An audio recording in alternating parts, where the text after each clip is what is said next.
Bus crash in Nigeria's northern state of Kano has killed 22 athletes returning home from a national sports event.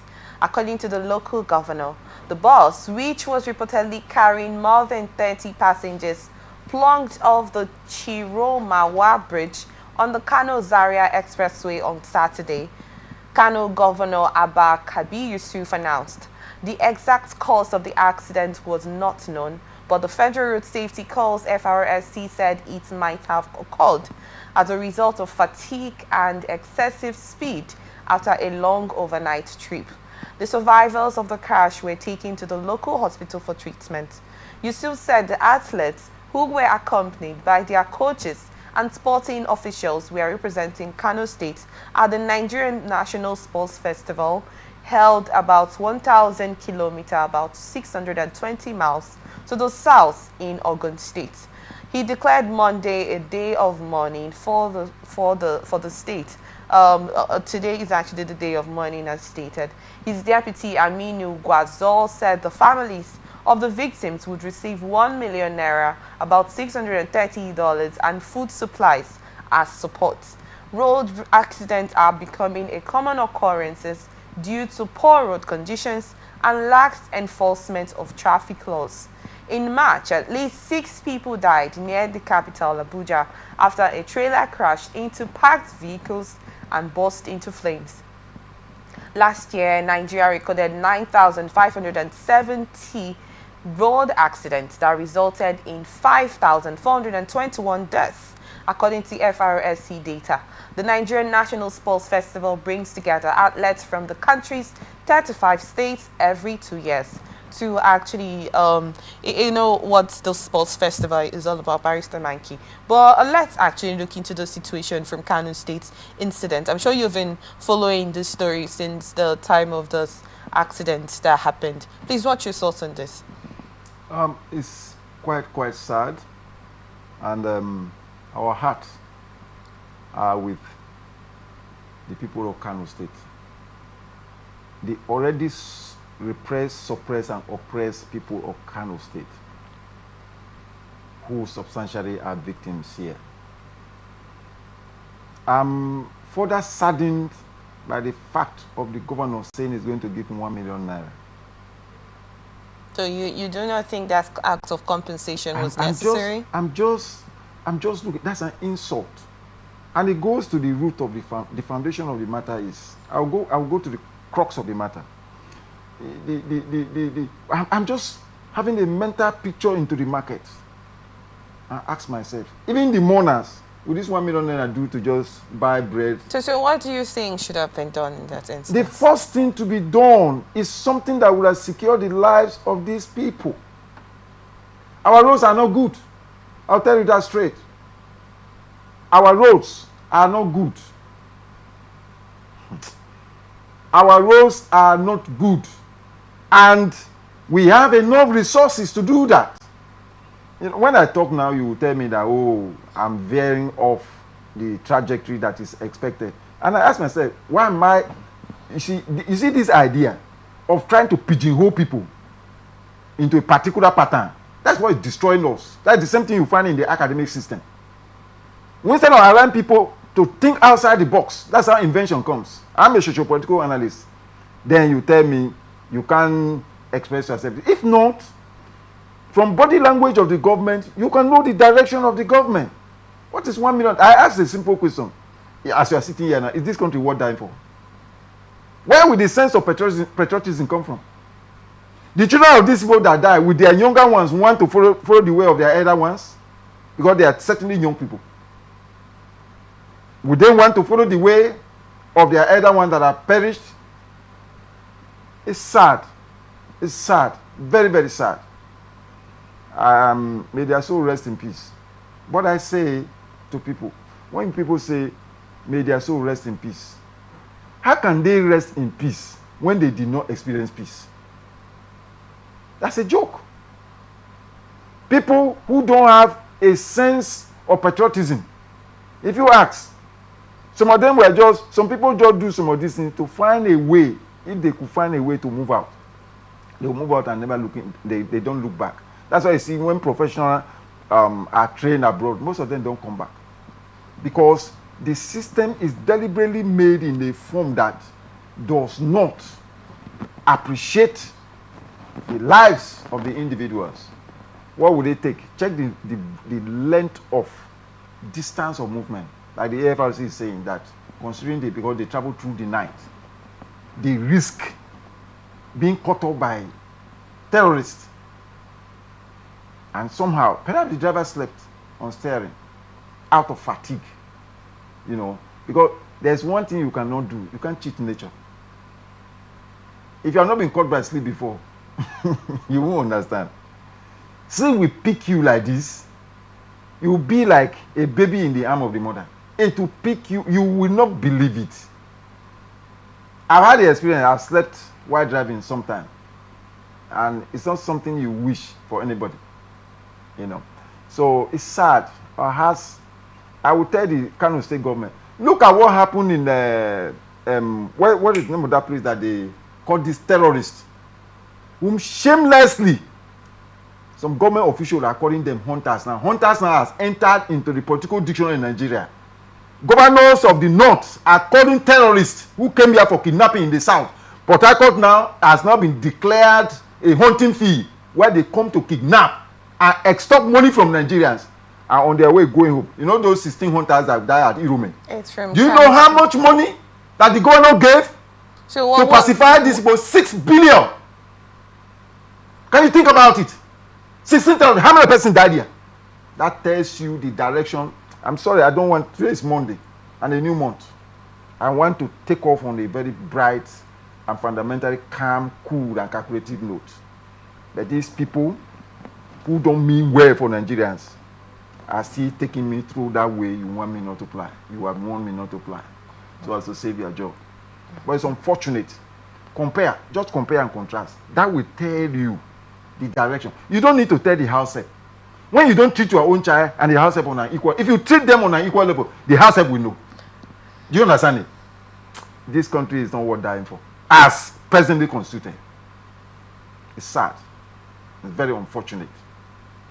Well, Barrister Manki, before we get into the conversation, actually, I don't want us to get into an argument segment today. I want us to actually have an amazing time at the studio. You know, certain times when we have conversations, like you're allowed to make statements, you're allowed to speak your opinion, express yourself as the case may be, as far as you do not use certain hate speech. You know, I think that's why we just have the contradiction here. You know, you oftentimes make statements of saving my job in that instance. Yeah. You know, you are not alone. Those in the media have been. It's really not. In as much, yes, I appreciate this job here. I've told you we have core values, which is to entertain, inform, and educate the public. We want to send out information where needs be. I'm sure there are lots of people that want to learn from you. Most people have heard you and like, oh, this man speaks sense, coming from a perspective that you want to get your information triggered to them. So, you know, in that instance, it's in as much as you want to send out that information, we appreciate that certain words will not be used. So I think that's just where we have that going on in any time, when you get to make understand. Statements. You know, there's a difference between traditional agriculture and mechanized agriculture. So, yes, I do. There's a difference between when there's leprosy in the family and when there's real one. So we have a disaster in our hand. Yes, it's okay to make your statements. It's okay to speak your minds, but they're just certain words that not, and which you're already aware of. Barrister Manki, you know, you talked about the Kano states, the Kano hunters that were apprehended at Edo State, Uromi. Yes, and that story actually lingered for about 2 weeks. You know, considering the fact that some people were actually against it, some were saying, some lauded vigilante, because they were caught by the vigilante members Yeah. over that situation, and you are against the fact that they were the families of these victims were compensated with 6 billion naira, and then you're saying in this instance, what will 1 million naira be done for this particular athletes? Because they are, it's not like they're 7, they died in active service. Yeah, in active service Yes. for the country. So you're saying the 1 million naira isn't enough It's compensation worthless. for them. And from the beginning of your conversation, you said that this is actually not supposed to be the root cause here, that the right thing should have been, fixing those routes or putting the right maintenance there, that would have led to this situation, if I may say that right. So Yeah. was that what you meant? Yes. Okay. So in essence, you're saying that what should be done in this kind of situation, lives have been lost. And then, if I may recall, I think Kano State is one of the states that are also affected by the flooding that is going on right now, if I'm not mistaken. That Kano State is also, so it's just more like everything added together. So what do you think has to be done in this, first off, to appease the minds of those victims in that word? What is the right thing that should have been done? And then what's moving forward? What do you think the Kano State government should do to reduce causes? It's not just in Kano State. It's a nationwide situation. But let's refer to the Kano State now. What do you think has to be done to reduce this incident cause of road accidents? To me, it's multifaceted, because we just have from the, if you hear from road safety, their position is even speculative. Okay. Do you understand? Likely cause, right? So the report is still sketchy. But there are multifaceted. Last week, I was privileged to be in Calabar. All right? I entered University of Calabar 1991-92 session as a fresher. When I entered into Calabar, then I heard of Itu, Odukpani road crisis. Those who are familiar with that area, they will capture the picture as I'm talking. That road is worse now than then. If you are not, see, when you are on speed, right, and you meet the unexpected, these things happen even on bridges. There are some bridges that are abandoned. There's a particular bridge in Port Harcourt here. There is a cutout just opposite ShopRite. It's a danger. A vehicle that is on speed, that is not aware, can somersault there. Just opposite. Those who are, users of this Aba Road, they know what I'm talking about. Rumubi Akani, old Aba Road, right? That bridge is having leakage. The connecting is so bad. What are they waiting for? Are they waiting for somebody when somebody will die? Who knows whether there is such a situation on that bridge? And when you want to dodge it, anything that is on speed and you want to dodge, it's always very dangerous. That's why they normally give sign when there is problem, because they know that people are on speed. When you are on speed, you respond to sign. When you see a sign, you just clear off and take a different direction. So you did not also refer to the overspeeding situation when you said probably they were trying to, run off from terrorists that might actually get to attack them on like the road? I said it's multifaceted. Okay. We are looking at so many possibilities. Okay. Right? I'm looking at what need to be fixed, because most of our road, that's why a lot of people naturally are not against the coastal road, so to say. Do you know how much money they are spending for 1 kilometer of that road? Have you heard of the scandal that happened recently about National Assembly? The price for one solar light. That's why they are killing themselves to get the contract. Come on. Are we serious in this country? We are not serious. And I am saying that, what would it cost the government that these people have to and fro return tickets? Do you understand? They move, there's an airport there, they just move. It's state government, and they are flown to Kano or Kaduna, and then from there they will get a connecting bus to their place. with safes.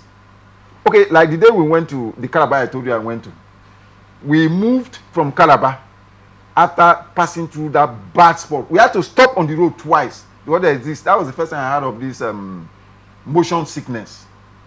Some of people who were on board with us ate before we entered the road. For me, I don't have any problem. We were forced to stop. One of them ultimately vomited. But from that point when we got there, I was here at Aba when the person that flew have arrived at Abuja. You can imagine. This is air for you. And the government, they have enough money that can take care of this athlete. Like I said, a lot of people will not want to give their life. That's what patriotism does. But when you are patriotic, you go to places like Israel and the rest of them, that government takes care of the citizens. They are ready to die for the government to continue. And others will come in to continue from where they stop. With this thing that has happened, and they are not talking about 1 million naira, is that what we encourage another person who is into that lane to come in or to continue? He would rather shift his service to another place, to another state. What's 1 million naira? When I did a kind of comparative analysis, that will tell you the direction of the government. Then you look at it. You have not finished the internal roads, taking care of them. Insecurity is there. Another thing, if a driver is kind of overspeeding, you may be surprised that what is pushing him to kind of overspeed is to avoid being tagged down by terrorists or whatever, because our roads are not safe. So we're not going to overlook the overspeeding situation, because there was also the possibility. Yes, if the possibility was there, the driver should be very careful, because our roads are no good. When you suddenly cross the good spot and you meet any of these unforeseen, because you know that is not the regular road that driver has been plying. You should bear that in mind. Okay. Because they are returning. It's not the regular road he's been plying. And that is more danger. Most accidents you see, they happen to drivers that are not used to the current position of the road. They are coming normally. That's why it's advisable to travel in the day. So, in essence, what you're trying to say, there should be proper maintenance and adequate of the road? Continuous construction of bad roads. Yeah, they should reconstruct. Okay. Any bad spot, like the bridges, any bridge that is developing a crack. Do you understand? I've seen that several times on Aba Road here. When you have that crack that has occurred, you see vehicle trying to turn away from it, and you will come to a situation where you carry your mind in your palm. All right. And it's not a very good experience. Okay, Barrister, thank you. We're good.